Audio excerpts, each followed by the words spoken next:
43. Welcome back to the channel, everybody. This is episode number 8 in a series where I'm playing Dartbot from level 1 all the way up to level 18, and in each episode sharing with you some lessons, tips, tricks, things that I've learned from learning and playing the best game in the world here. We've opened with a 43 against Dartbot, which we lead 7-0 at this stage, which kind of would expect if you've seen any of the previous episodes.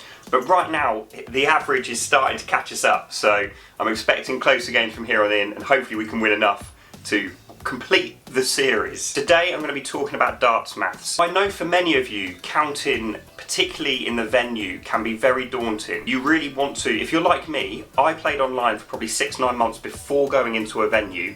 I wanted to be there from day one, but the counting element certainly was something that held me back. And that was twofold. One, I didn't want to look silly or stupid because I didn't know, or maybe I'm having to ask the referee too much. Did I even know that I needed to ask the referee when I first walked in that you could do that? And secondly, you know, you've got a chalk. If you lose, if you're in a knockout, typically the loser goes to chalk the next round. Or if you're in a round robin like I do at the ADC, if you come bottom of the league, which we've done, you will then have to chalk the first quarter final. Now the ADC is a little different because you've got the electronic board, that definitely relieves pressure, but I've walked into venues, particularly pub tournaments or open events or charity events, where it's all hand chalking, and you feel like that can be, I know for many of you, the most daunting element. More daunting than actually just chucking some darts at the board, right? So in this video, I'm going to talk about some of the practices that I've done leading up to my first event, and I continue to do, particularly number 1 here, but more so number 3 for that conscious learning that I think if you guys can get involved in and do, it will help you fast track that learning, so then you'll be confident enough to step in the venue and know that the numbers aren't going to let you down.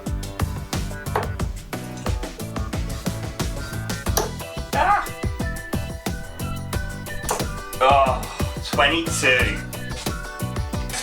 Actually, that's a pretty good segue into what I was going to talk about, which is I'm a pretty good thinker in terms of the way I want to plot around the board, and I know my routes. I know quite a lot of the checkouts now. I'm pretty much there, I would say, but you still got to execute. And actually, funny enough, when you're watching the darts, it's funny how often you watch the pros. They know their routes, and the only time they get a little bit discombobulated, a little bit frazzled, is if they miss the first dart or miss the big number on the first dart. They're like, hang on a second, even if it's the 3, they're like, what was that next?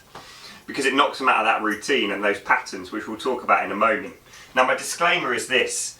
Unfortunately, there isn't any shortcut through a little bit of hard work, but there are some things that you can do in between playing and when you're playing that I certainly did that I think can help in fast tracking that learning so we can know exactly what we're aiming for when we get down to a finish.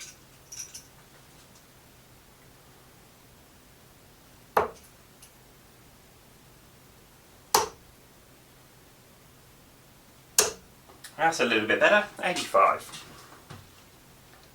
85. Now the first thing you can do is when you're watching darts on TV, whether it's on Sky, ITV, you can start to consciously learn the routes that the players are taking. So when you see Luke Litt return to the board with 150, you can start to think about what routes there are from 150 and learn them visually. You can either have them on your phone or on a little map or a little placard and learn those routes. Knowing him probably go 3 bullseyes, but no. And you can see the kind of patterns that they start to do, and you can learn while you're watching. So you could go treble 19, treble 19, double 18, for example. But if you do that over time, you're kind of getting that compound interest of effort because you're learning the checkout routes as the players come to the board without looking at the scoreboard. So you see Michael Smith returns with 97, and you think, okay, 57, 40, tops. And you just consciously learn. The second thing you can do, which is a little bit more advanced, which I've started to do, and my wife gets really frustrated with me when I do this, is if they're on, say, a 3 dart checkout or even a 2 dart checkout and the first dart misses, try and beat the scoreboard, right, on TV. So if they've got, say, 70 left and they slip it into single 15, that drops them down to 55, so say 15 for tops. In your head, try and beat that scoreboard updating. A little bit, maybe silly, but it's a little bit fun. I do it, and it's definitely helped me, you know, be conscious and learn those checkout routes or what I should be aiming for when I come to the next dart.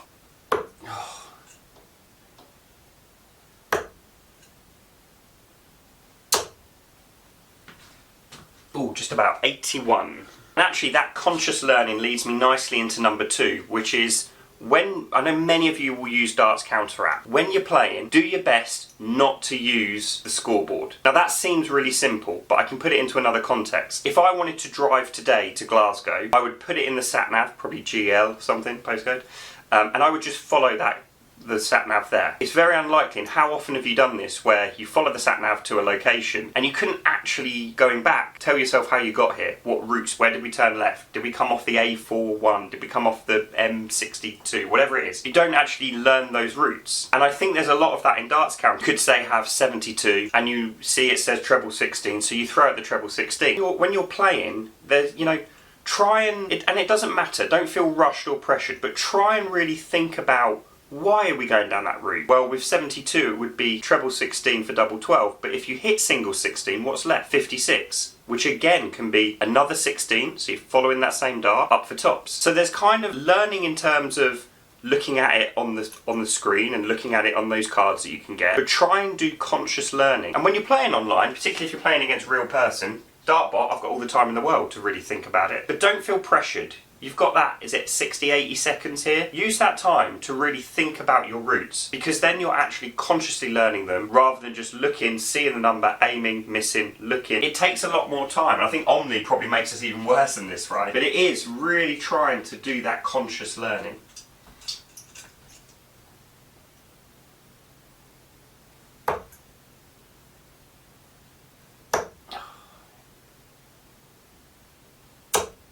.45. Maybe should I have switched that? Yeah, and as I said at the start in the disclaimer before we move on to number 3, it's conscious learning. It is really thinking about the routes that we're taking and the why, and actually stopping for a second and really engaging with that learning and enjoying it.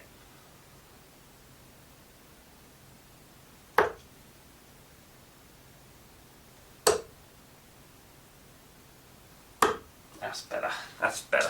105. That really is kind of the secret sauce that the pros have, and why at the start I said when they miss they get a little bit kind of, I'm going to use the word discombobulated, I don't know where that came from, but they do get a little bit frazzled when they miss their initial dart, whether the big number or the treble, because they're not doing the maths like you would think.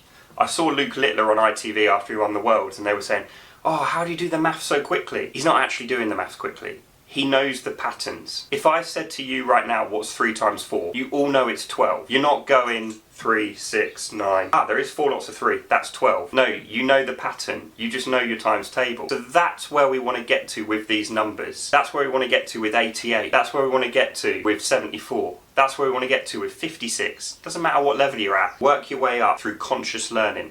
And those two examples could be a really good way of doing it. Now, some of you will learn best by playing and engaging like that. Others will learn best from maybe taking the dartboard off the wall or standing by the dartboard and actually writing numbers around the board. Some of you might just want a pen and paper and want to write them down and learn them, you know, like we did at school. Whatever works best for you. There is no, as I said, there isn't that shortcut, but it is building in, particularly if you're new to the game, which I know a lot of watchers on my channel are like me, developing players or players that are new into the game. There isn't a shortcut, but you can build these practices in place, so when you come to the venue, when you come to the competition, you feel confident that you know your way around the board.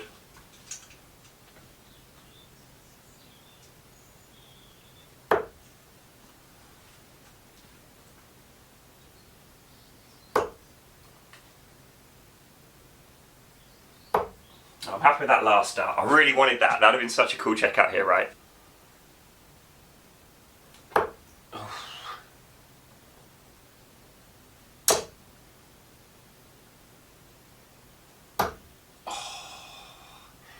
It was almost, they normally say they're ridiculous to the sublime. That's what it nearly was, wasn't it?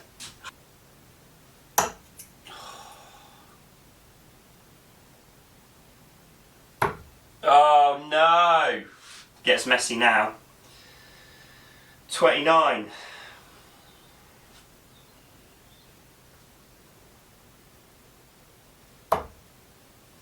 Double check that. 13, 19, 24 scored. Yes, Oh. and the match. I felt like we played better than that, but looking at the numbers now, it's 53 and these average 57, which is about right, but we've lost our first defeat. That was a really messy end, wasn't it? As I said at the start, I'm a good thinker, but executing sometimes lets me down. we'll keep working on that as we go to 7-1, but as I say, the games get harder, so we've got to up our game now. Anyway, let's wrap this video up. So we've talked a lot, and I use this word conscious learning a lot. There isn't the shortcut, but we can watch darts in a conscious way in terms of that counting, trying to know the number of the darts player before they get to the board and before it pops up on the little screen there in the bottom right hand corner normally when you're watching it on TV. When you're playing darts counter, block out the GPS, block out the route and do that conscious learning, and don't feel pressured. Take your time. This is a learning journey. You've got that 60-80 seconds on darts counter. On Knacker you've got as long as you want. Take your time and do it. And thirdly, depending on your learning style, either do this, do that, or take the board off the wall, or use pen and paper and really consciously learn those checkouts. It's hard to do because when we got some time we just want to play some darts, right? But if you're like me and you want to get into venues and you want to start competing and play a bit better than that, well, you can't just play a bit better. You've got to know your numbers. Hope these things helped. Thanks for your support on this series and the comments in the previous episode. Really, really kind. I'm loving these. We'll be back with episode 9 where we're going to be talking about nerves, performance anxiety and how to deal with stress, particularly maybe when your numbers are sorted and you're in the venue. As I say, whatever you do, enjoy the darts. Thanks for your support, and I'll see you in the next one. And if you enjoyed this, you know I wrap up my videos this way, you can jump to episode 9, which will be popping up on the board right here. Board, screen. I've got numbers on the brain. Or if you would like to watch what it's like in a venue and watch me do a bit of counting, which sounds really boring, but the episode's quite good, you can watch it quite here. As ever, look after yourself, take care, and I will see you in the next one.